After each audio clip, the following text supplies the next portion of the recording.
Okay, Assalamualaikum warahmatullahi wabarakatuh dan selamat pagi pada murid-murid tahun 4 SK Kampung Kota. Hari ini kelas PDP Sains kita sambung tentang tajuk tenaga. Okay, tajuk kecil kita hari ini iaitu bentuk tenaga. Okay, so kamu boleh buka buku teks kamu, muka surat 126. Okay, jom. Hari itu kita lihat tentang, kita ingat balik tentang sumber-sumber tenaga. Okay, adanya sumber tenaga matahari, air, biojisim, kemudian adanya angin, nuklear, bahan api fosil dan ombak. Okay, yang ni pasal bentuk tenaga, jenis-jenis tenaga. Itu sumber tenaga, di mana tenaga disimpan, di mana tempat tenaga berada. Okay, tapi yang ni tentang jenis-jenis tenaga atau bentuk-bentuk tenaga. Okay, tengok sini ayat dia. Terdapat pelbagai bentuk tenaga di sekeliling kita. Mari kita kenali bentuk-bentuk tenaga dalam setiap situasi di bawah. Okay, kamu kena hafal ni. Setiap bentuk tenaga ni kamu kena hafal, kamu kena faham dan kamu kena boleh kenal pasti. Okay, jenis-jenis tenaga yang ada di sekeliling kita. Okay, kita tengok yang pertama, tenaga suria. Okay, tenaga suria, tenaga pertama, ialah tenaga yang diperoleh daripada matahari. Okay, kat luar sana tu adanya matahari. Okay, matahari sebagai sumber tenaga utama bagi kita di bumi. Okay, untuk mengeluarkan tenaga suria. Okay, apa guna tenaga suria ni? Macam-macam. Okay, untuk menjana tenaga elektrik. Ni panel suria ni yang kita belajar hari tu tentang sumber tenaga matahari kan. Okay, panel suria ni dia serap cahaya matahari, dia tukar kepada tenaga elektrik. Kemudian apa lagi guna tenaga suria ni? Apa situasi ni? Nak mengeringkan pakaian yang dijemur. Okay, selain itu tenaga suria juga membantu kita apa? Membantu kita untuk melihat. Okay, itu tenaga suria, tenaga pertama. Okay, kita lihat bentuk tenaga seterusnya. Tenaga haba. Tenaga haba, tenaga yang objek yang panas lah. Okay, kita baca. Tenaga yang tersimpan pada objek yang mempunyai kepanasan. Apa saja objek yang ada rasa panas, okay, dia ada tenaga haba. Okay, dalam situasi pertama ni, mak kamu jerang air. Jerang air kena guna dapur gas. Dapur gas kita pasang pada tong gas. Dalam tong gas tu adanya sumber tenaga bahan api fosil. Okay, bahan api fosil tu boleh dibakar menghasilkan apa ni? Menghasilkan api. Bila ada api, adanya tenaga haba. Okay, situasi ni orang buat apa ni? Panggang ke? Okay, orang buat unggun api. Okay, kalau kamu pergi berkemah, berkemping, ataupun kamu tengok cerita-cerita kartun ke apa kan, mereka pergi berkemping ataupun filem ke, okay, mereka buat unggun api. Apa fungsi unggun api tu? Nak memanaskan badan waktu malam kalau sejuk, ataupun nak memasak, ataupun nak menjerang air. Okay, apa guna unggun api tu? Kenapa nak buat unggun api? Sebab nak dapatkan tenaga haba. Okay, selain tu ada juga kalau kamu kalau satu hari tu gelap, blackout, rumah kamu tak ada elektrik, kamu bakar apa? Bakar lilin. Lilin itu pun ada tenaga haba. Okay, kamu dekatkan tangan kamu pada lilin, kamu terasa panas. Maksudnya api yang terbakar pada lilin tu adanya tenaga haba. Okay, dah berapa jenis dah ni? Dah 2. Tenaga suria, tenaga haba. Okay, kita lihat seterusnya. Tenaga apa? Tenaga cahaya. Okay, ni yang ketiga, tenaga cahaya. Tenaga cahaya ialah tenaga yang dihasilkan oleh objek yang memancarkan cahaya. Apa saja objek yang memancarkan cahaya? Yang memancarkan cahaya, bukan memantulkan cahaya. Okay, yang memancarkan cahaya ianya mempunyai tenaga cahaya. Kita belajar itu dulu waktu darjah 2 kan, terang gelap, topik terang gelap, kita belajar sumber-sumber cahaya. Okay, kalau siang hari paling utama matahari. Okay, kalau malam apa sumber cahaya yang ada? Lampu jalan, lampu rumah, lampu kelip-kelip, betul? Okay, kemudiannya lampu suluh, Okay, termasuk juga lilin ataupun unggun api dan juga obor. Tahu obor? Orang zaman dahulu kalau mereka nak pergi jalan waktu malam, mereka bakar bakar obor. Okay? Sebab obor tu ada mengeluarkan tenaga cahaya. Okay, apa fungsi dia? Tenaga cahaya ni memudahkan kita melihat. Kalau tak ada cahaya, kita tak boleh melihat. Okay? Yang haba ni tadi memberikan kepanasan. Okay? Dah berapa jenis tenaga? Dah 3. Suria, haba dan cahaya. Kita tengok bentuk tenaga seterusnya. Tenaga bunyi. Ini kita baru belajar. Okay, tenaga bunyi. Okay. Tenaga bunyi dihasilkan oleh objek yang bergetar. Okay. Apa saja objek yang bergetar, ianya akan menghasilkan tenaga bunyi. Okay. Macam gitar ni lah. Kalau gitar ni, macam mana kita nak bagi dia berbunyi? Kita petik talinya. Kalau drum, macam mana kita nak bagi dia berbunyi? Kita ketuk permukaan drum tu, akan bergetar, menghasilkan bunyi. Kalau seruling, macam mana kita nak hasilkan tenaga bunyi dah? Kita tiup. Okay? Angin, udara yang keluar daripada lubang-lubang tu bergetar. Okay? Menghasilkan tenaga bunyi. Okay? Tengok seterusnya. Tenaga elektrik. Tenaga elektrik ni yang penting ni, tiap-tiap hari kita guna. Okay, bangun pagi, buka lampu. Masuk bilik air, buka lampu. Mak kamu nak kisar makanan, pasang suis pada blender untuk blender hidup, untuk pengisar hidup. Betul? Okay. Kemudian nak masak air, guna pemanas air elektrik, cerek elektrik. Okay. Nak tengok TV, guna tenaga elektrik. Okay. Macam mana nak dapat tenaga elektrik ni? Perlu dijana. Tapi apa guna dia? Untuk menghidupkan alatan elektrik yang ada di rumah lah, ataupun di pejabat, di sekolah, di tepi jalan. Okey, sama je, di mana-mana pun menggunakan tenaga elektrik, tapi perlu dijana. Okey, tenaga elektrik ni perlu dijana. Jom kita baca tentang tenaga elektrik. Tenaga elektrik ialah tenaga yang mengalir dalam litar elektrik yang lengkap. Tahun 2 kita belajar pasal litar elektrik. Kalau litar elektrik tu lengkap, arus elektrik boleh mengalir dengan mudah. Maka peralatan elektrik boleh berfungsi. Okey? Kalau kamu litar elektrik tu tak lengkap, tak boleh berfungsi. Contoh kalau striker iron rumah mak kamu tu kan. Okey, striker tu kalau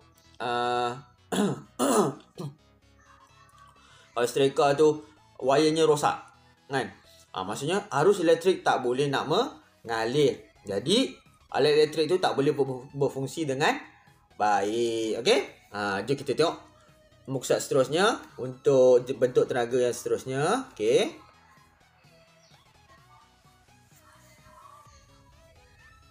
Okey, kita tengok bentuk tenaga yang seterusnya. Tadi tenaga suria, tenaga haba, tenaga cahaya, tenaga bunyi dengan tenaga elektrik. Ni kita masuk lagi. Tenaga yang seterusnya iaitu tenaga kimia. Mana datang tenaga kimia ni? Apa gunanya? Okey. Tenaga kimia ialah tenaga yang tersimpan dalam bahan seperti makanan, bahan api fosil, biojisim atau bateri. Okey. Dalam makanan kita ni, kamu tengok gambar ni. Adanya orang buat barbecue. Okey, panggang. Ada jagung, ada daging, ada tomato apa kan. Okey. Tak payah cerita susah lah. Pagi tadi kamu makan. Sarapan pagi tadi. Makan nasi lemak, makan roti. Okey. Dalam makanan-makanan itu ada tenaga kimia. Untuk siapa tenaga kimia ni? Untuk kamu makan. Okey. Bila kamu makan, kamu dapat apa? Tenaga. Okey. Lepas tu dalam bahan api fosil. Ini apa benda orang ni tuang ni? Dia isi minyak petrol dalam kereta. Okey. Minyak petrol tu sebagai bahan api untuk menghidupkan enjin kereta, supaya enjin kereta boleh menggerakkan kereta. Okey. Samalah ni apa benda ni? Makanan lah tadi. Okey. Ni biojisim. Biojisim ni kalau kita ingat topik tentang sumber tenaga, biojisim ni apa maksud dia? Bahan daripada tumbuhan atau haiwan. yang telah mati, yang telah reput. Okey. Contoh mudah najis lah. Okey. Ataupun yang tak diperlukan oleh haiwan atau tumbuhan, itu sebagai biojisim. Okey. Macam najis, hari tu kita belajar tinja haiwan, kita boleh buat dia bahan bakar. Okey. Kalau kamu di kampung sana, kamu selalu nampak ada ladang sawit kan? Kadang-kadang ada kita panggil apa tu? Sabut. Bukan sabut. Tandan sawit yang kering tu kan. Okey. Itu kita boleh bakar sebagai bahan bakar dan dikira sebagai biojisim. Kenapa boleh bakar? Sebab dalam tandan kering tu ada tenaga kimia. Faham tak ni? Okey. Itu biojisim. Okay, seterusnya bateri. Ni bateri. Kamu biasa pakai. Kamu pasang dekat lampu suluh, kamu pasang dekat radio ke kan? Okey, atau alat permainan ke apa ke? Dalamnya ini ada bahan kimia. Okey, bahan kimia yang boleh mengalirkan arus elektrik, yang boleh menghasilkan arus elektrik. Jadi bahan kimia ni sebenarnya ada tenaga kimia. Kadang-kadang kamu tengok bateri yang dah lama ni, kadang-kadang dia punya atas ni tiba-tiba ada keluar cecair. Okey, ada keluar cecair. Kadang-kadang dekat bawah dia pun ada keluar cecair. Cecair tu macam berminyak-minyak. Itu jangan pula kamu jilat. Itu sebenarnya bahan kimia beracun. Kamu kena basuh tangan. Okey. Bahan-bahan ni ada tenaga kimia. Okey. Tadi apa jenis bentuk tenaga pertama tadi kita baca balik, kita ingat balik. Matahari, suria, okey, tenaga suria, tenaga haba, tenaga cahaya, tenaga bunyi, tenaga elektrik. Yang ni tenaga kimia. Dah 6. Okey, kita tengok bentuk tenaga seterusnya. Tenaga kinetik. Tenaga kinetik. Apa itu tenaga kinetik? Tenaga kinetik ialah tenaga yang dipunyai oleh objek yang bergerak. Tak kira apa benda yang bergerak, kita katakan dia ada tenaga kinetik. Contoh, orang sedang menunggang basikal. Kayuh basikal. Basikal tu bergerak, orang tu pun bergerak. Kakinya bergerak, jadi dia ada tenaga kinetik. Ni orang tengah berjalan. Ada tenaga kinetik. Sebab apa? Manusia sedang bergerak. Ini gambar kereta api. Okey, kereta api sedang berjalan. Okey, berjalan pada landasan kereta api. Itu pun dikata sebagai adanya tenaga kinetik. Okey. Contoh, ni ansih cikgu ni Okey, cikgu angkat. Cikgu lepas. Apa jadi? Dia bergerak. Kenapa dia bergerak? Okey, kerana dia ada tenaga kinetik. Okey, kalaulah langsir ni pun ditiup angin, langsir itu bergerak-gerak, ada tenaga kinetik. Angin yang bergerak juga ada tenaga kinetik. Okey? Itu tentang tenaga kinetik. Apa saja objek bergerak? Okey? Adanya tenaga kinetik. Okey? Tengok dah. Tenaga suria, tenaga haba, tenaga cahaya, tenaga bunyi, tenaga elektrik, tenaga kimia, tenaga kinetik. Kita tengok seterusnya. Tenaga apa? Tenaga keupayaan.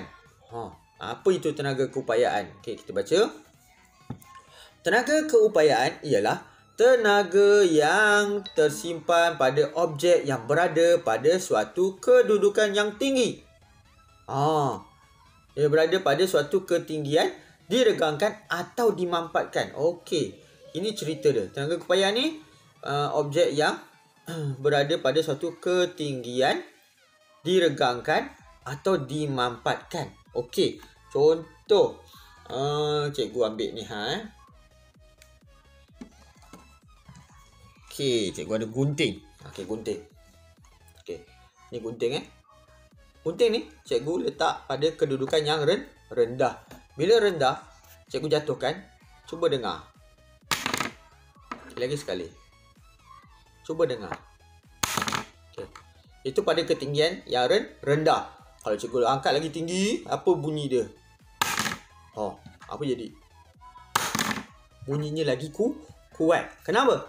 Bila ketinggiannya rendah, tenaga keupayanya sedikit.